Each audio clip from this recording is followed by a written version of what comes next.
Hello friends, कैसे हैं आप? आपने लास्ट क्लास के अंदर इलेक्ट्रिक डाइपोल के एक्सिस पे इलेक्ट्रिक फील्ड निकालना सीखा था, ठीक है ना। और उसकी जो हमारा आंसर आया था इलेक्ट्रिक फील्ड का, वो आया था कि इक्वल्स टू 2 kp/r², ठीक है। तो आज हम उससे आगे बढ़ते हैं। आज वाला जो टॉपिक है वो है आपका जो डाइपोल होता है उसका जो इक्वेटर होता है, इक्वेटर पे कोई भी एक पॉइंट होगा, उस पॉइंट पे आपको इलेक्ट्रिक फील्ड की वैल्यू कैलकुलेट करनी है, ठीक है ना। तो देखिए आज जो मैंने नया यहाँ पे हेडिंग लगाया वो है ई का मतलब electric field. Electric field at the equatorial line of the electric dipole. Dipole के इक्वेटर पे आपको इलेक्ट्रिक फील्ड निकालना मैं आज आपको सिखाऊंगा। देखो मैं एक एक स्टेप आपको समझा रहा हूँ, बस आपको इसको सीरियसली टॉपिक के एक पॉइंट को ध्यान से समझना है और एक बार बिना देखे इसकी प्रैक्टिस जरूर घर पे कर लेनी है, ठीक है ना। तो देखिए सबसे पहले हम डाइपोल बनाएंगे। जैसा कि हम लास्ट क्लास में पढ़ते हैं कि -q को डायग्राम में लेफ्ट हैंड साइड में बनाना है और जो +q चार्ज है उसको आपको राइट हैंड साइड में बनाना है, ठीक है। और ये जो चार्ज -q चार्ज है वो A पॉइंट पे रख दो आप, और +q जो चार्ज है उसको B पॉइंट पे रख दो। अब हम क्या करते हैं कि इन दोनों चार्जेस के बीच का जो पॉइंट है, यानी जिसको हम सेंटर बोलते हैं, उस पॉइंट को हम पॉइंट C से मार्क कर देते हैं। C से A तक का जो डिस्टेंस है उस डिस्टेंस को हम स्मॉल a मान लेते हैं। ये बात आपको समझ में आ गई होगी। C से B तक का जो डिस्टेंस है वो भी स्मॉल a होगा, यानी दोनों डिस्टेंस जो होंगे सेम होंगे। और आपको याद होगा कि A और B के बीच का, यानी दोनों चार्जेस के बीच का डिस्टेंस हम 2a मानते हुए आए। अब हमारा ऑब्जेक्टिव है इस डाइपोल के इक्वेटर पे इलेक्ट्रिक फील्ड निकालना। तो जो C पॉइंट है, इस पॉइंट से आप एक लाइन ड्रॉ करें जो एक्सिस के परपेंडिकुलर होनी चाहिए, और ये आपका इक्वेटर हो जाएगा।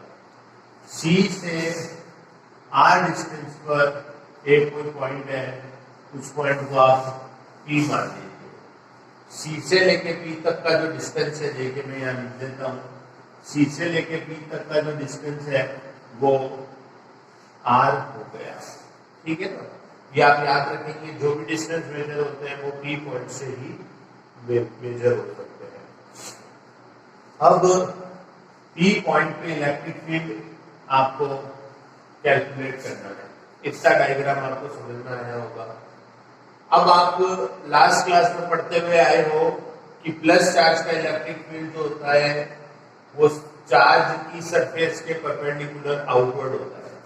तो ये मेरा चार्ज है, इसके सरफेस के परपेंडिकुलर, ये सरफेस के यहाँ पे 90 डिग्री से बाहर जाता हुआ एरो मैंने बना दिया। तो देखिए ये एरो जो है, ये एरो प्लस के लिए बनाया हुआ है और ये एरो चार्ज के आउटवर्ड है। और आप देखोगे कि अगर ये A है और ये R है, तो जो P से लेके B तक का जो डिस्टेंस है वो हो गया R² + A² का √। पाइथागोरस थ्योरम अप्लाई कर दिए मैंने। P से B तक का जो डिस्टेंस है वो हो गया R² + A² का √। इतना आपको समझ में आ गया होगा। और E का इलेक्ट्रिक फील्ड है, इस इलेक्ट्रिक फील्ड को मैं EB मार्क कर देता हूँ। यहाँ पे मैंने इसको EB का मतलब है एक ऐसा इलेक्ट्रिक फील्ड जो B पे रखे हुए चार्ज की वजह से प्रोड्यूस हुआ है। अब A पॉइंट पे चार्ज रखा हुआ है -q, उसका इलेक्ट्रिक फील्ड हम पढ़ते हैं कि A का इलेक्ट्रिक फील्ड जो होता है वो इनवर्ड होता है। तो A के लिए इस सर्कल का इनवर्ड मतलब अंदर की ओर एरो बनाओ, सर्कल के अंदर आता हुआ एरो बन जाना चाहिए आपका। और ये जो एरो है ये A के इलेक्ट्रिक फील्ड को रिप्रेजेंट कर रहा है, तो ये आपका आ गया EA। इतनी बात आपको समझ में आ गई होगी। अब हम इन दोनों इलेक्ट्रिक फील्ड को कैसे ऐड करें, इनके बीच का एंगल तो हमें पता नहीं है। अगर बिल्कुल सेम डायरेक्शन में होती है तो डायरेक्ट जोड़ लेते हैं, EA + EB। अपोजिट होते हैं तो हम इनको ये -EB कर देते हैं। लेकिन इनके बीच में ना तो ये पैरेलल है ना एंटी पैरेलल है, एक पर्टिकुलर एंगल पर इन दोनों के बीच में पर्टिकुलर एंगल है और वो एंगल भी हमको पता नहीं है, तो हम इसको कंपोनेंट में डिवाइड करके इनको ऐड करना सीखेंगे। तो अब हम कंपोनेंट में कैसे डिवाइड करें, तो पहले देखिए ये जो ट्रायंगल है ए पी सी और बी पी सी, ये दोनों एक दूसरे के कॉन्ग्रुएंट ट्रायंगल है, क्योंकि इन दोनों की एक साइड कॉमन है, साइड एक 90 डिग्री का एंगल कॉमन है, साइड एंगल साइड और एक ए है, दोनों सेम ट्रायंगल आप कह सकते हो, एक दूसरे के इक्विवेलेंट कॉन्ग्रुएंट ट्रायंगल है, एक जैसे ट्रायंगल है, ठीक है। अगर ये आपका एंगल थीटा हो गया तो ये एंगल भी आपका थीटा हो जाएगा। देखिए ये जो P A C angle theta है तो पी बी सी एंगल भी जो है वो एंगल आपका थीटा हो गया। ये बात आपको समझ में आई।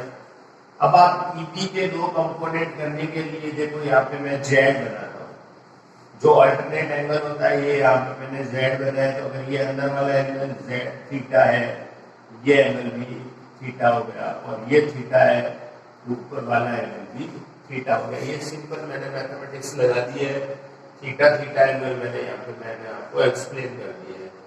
अब इस ईबी का हॉरिजॉन्टल और ईबी का वर्टिकल कंपोनेंट बनाइए। जिस तरफ थीटा बनाना होता है उस तरफ हम कॉस थीटा बनाते हैं, तो ईबी का थीटा के साथ में जो कंपोनेंट होगा वो हो जाएगा ईबी कॉस थीटा, और ईबी का कॉस थीटा से परपेंडिकुलर कंपोनेंट होगा वो हो जाएगा ईबी साइन थीटा। तो देखिए मैंने ईबी के दो कंपोनेंट कर लिए, कॉस थीटा और साइन थीटा। अब मैं ये के भी दो कंपोनेंट बनाऊंगा, ये का थीटा के साथ में जो कंपोनेंट होगा वो हो जाएगा ये कॉस थीटा, और ये का कॉस थीटा के परपेंडिकुलर कंपोनेंट हो जाएगा ये साइन थीटा।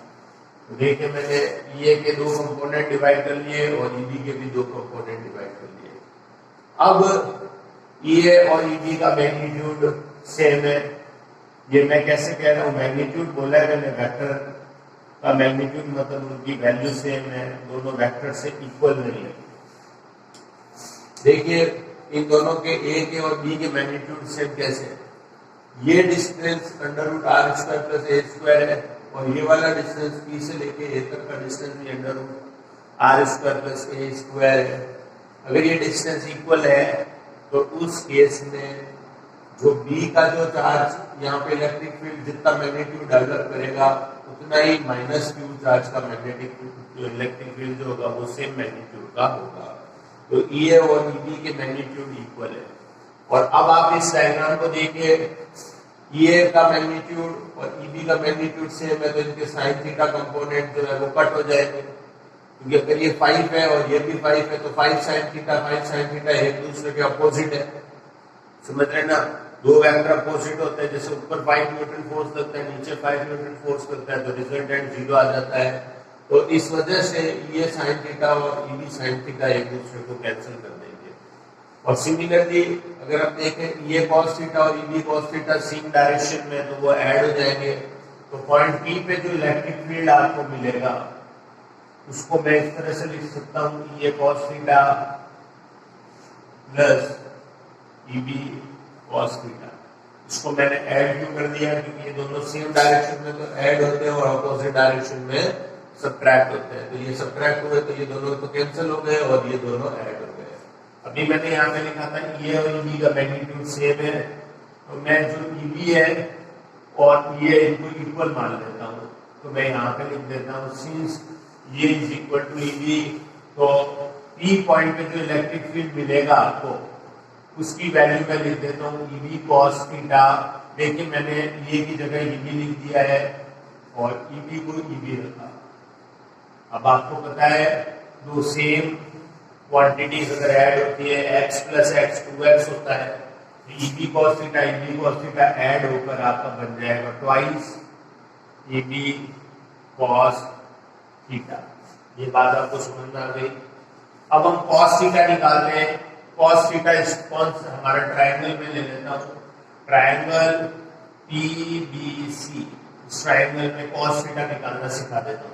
मैं आपके लिए एक ट्राइंगल यहाँ बना लेता हूँ छोटा सा। देखिए ये ट्राइंगल के अंदर ये पॉइंट P है, ये पॉइंट C है और ये पॉइंट B है, इसका एंगल थीटा है, ये R है, ये A है और ये है आपका R square plus A square raise to power half यानी अंडर रूट में आ गई। अब कॉस थीटा होता है बेस अपॉन हाइपोटेन्यूज, तो इस ट्राइंगल में थीटा के सामने वाली ये साइड तो गई परपेंडिकुलर, ये बेस हो गया और ये हाइपोटेन्यूज हो गया। तो इस ट्राइंगल PBC के अंदर मैंने आपको कॉस थीटा निकालना सिखा दिया। इसका बेस हो गया A, हाइपोटेन्यूज हो गया R square plus A square raise to power half यानी अंडर रूट में आपकी वैल्यू आ गई। मैं इसको रब कर देता हूँ, ये मैंने आपको कॉस थीटा निकालना सिखा दिया। यहाँ पर जो हमारा कॉस थीटा है ये हम इसकी वैल्यू इस जगह पे पुट कर देते हैं इस इक्वेशन में, तो हमारे पास इलेक्ट्रिक फील्ड की वैल्यू क्या आ जाएगी 2 EB कॉस थीटा की जो जगह है उसको हम रख देते हैं A upon R square plus A square raise to power half मतलब under root of R square plus A square. समझ में आ गई आपको बात। अब EB की वैल्यू कैसे निकालें? EB की वैल्यू क्या होगी? EB का मतलब होता है किसी भी पर्टिकुलर चार्ज का इलेक्ट्रिक फील्ड निकालने का तरीका होता है KQ बाय डिस्टेंस का स्क्वायर।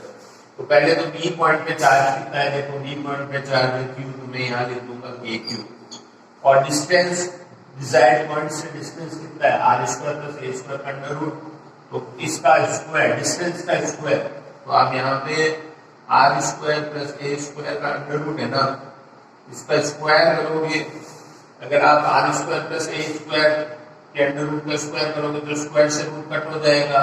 तो आप मैं इसको डायरेक्टली लिख देता हूँ, समझ में आ गया होगा R square plus A square. ये मेरे पास में EB की वैल्यू आ गई। EB की वैल्यू में ये EB की वैल्यू इस इक्वेशन में रख दूंगा, तो मेरे पास में E की वैल्यू क्या आ जाएगी? E की वैल्यू आ जाएगी ट्वाइस KQA अपॉन EB की जगह रख दूंगा R square plus A square और इस A के नीचे वाली जो टर्म है वो लिख देता हूँ R square plus A square की पावर हाफ। अब देखो यहाँ पे 1 है और यहाँ पे हाफ है, इन दोनों का बेस सेम है तो पावर ऐड होगी। तो E की वैल्यू ऐसे लिख देता हूँ KQ2A, थोड़ा सा स्मार्टनेस रखो Q और 2A को एक साथ बना दो ताकि P बन जाए और यहाँ बन जाएगा R square plus A square 1 plus half कैसे हो गया कि जब बेस सेम होते हैं तो पावर ऐड होती है, इसकी 1 पावर 1 है और इसकी पावर हाफ है, तो 1 प्लस हाफ जो होता है वो 3/2 होता है। तो आपका आंसर बन जाएगा KP upon R square plus A square की पावर 3/2। P कहाँ से आ गया बेटा? P जो आया है आपका वो होता है Q इंटू 2A को रिप्लेस करके आपको P बनाना है, तो ये आपके पास में वैल्यू आ गई। अब आप अप्रॉक्सीमेशन लोगे R is greater than A, तो आप अप्रॉक्सीमेटली वैल्यू निकालोगे, तो E की वैल्यू क्या आ जाएगी? KP upon R square raise to power 3/2। इस 2 से 2 कट हो जाएगा तो E की वैल्यू आ जाएगी KP बाय R3। तो अगर आपसे पूछे कि electric field at the equator क्या होता है, तो आपका आंसर होगा KP बाय R3। ये इसका मैग्नीट्यूड आ गया। अब देखिए हम जो है इसकी डायरेक्शन कैलकुलेट करते हैं। इसकी डायरेक्शन कैसे कैलकुलेट करेंगे इसको हम समझते हैं। तो देखिए हम इसकी डायरेक्शन निकालना सीखते हैं इलेक्ट्रिक फील्ड की। आप देखेंगे कि साइन थीटा कट हो गए थे, तो जो रिजल्टेंट इलेक्ट्रिक फील्ड होगा वो कॉस थीटा की डायरेक्शन में होगा। तो ये तो मेरा हो गया रिजल्टेंट इलेक्ट्रिक फील्ड, ये कॉस थीटा की डायरेक्शन में इलेक्ट्रिक फील्ड हो गया। नेट इलेक्ट्रिक फील्ड इस डाइपोल का इलेक्ट्रिक फील्ड उधर जा रहा है। सिमिलरली इस डायग्राम के अंदर अगर आपसे पूछा जाए what is the direction of electric dipole movement, तो आपका आंसर होगा the direction of electric dipole movement is from -Q to +Q। -Q left में रखा हुआ है, +Q राइट में लिखा हुआ है।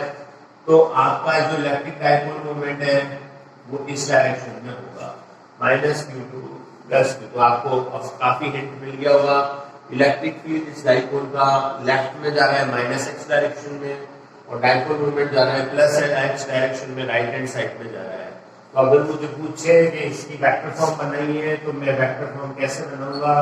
वेक्टर फॉर्म बनाऊंगा minus KP by R cube, why minus sign, because जो डाइपोल मोमेंट है और इलेक्ट्रिक फील्ड है वो दोनों एक दूसरे के अपोजिट है, इसलिए हम यहाँ पे माइनस बना लेंगे।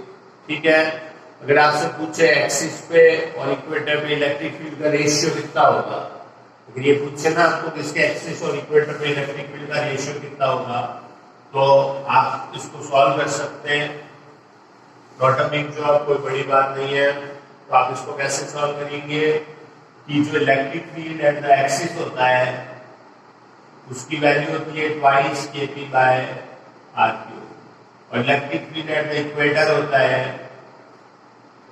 उसकी वैल्यू अभी हमने कैलकुलेट की है KP बाय आर क्यूब। ये हमारी एक्सिस और इक्वेटर पे इलेक्ट्रिक फील्ड का रेशियो निकालना है।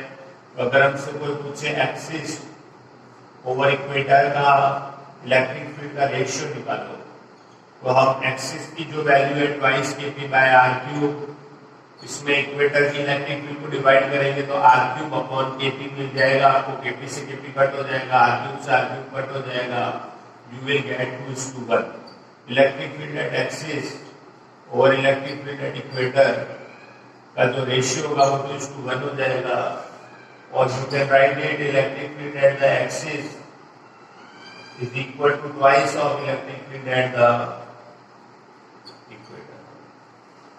तो ये भी हमने प्रूव कर दिया। ओके, आपको ये क्लास कैसी लगी? अच्छी लगी हो तो इस पे जरूर लाइक करना और शेयर करना इस क्लास को। Okay, thank you.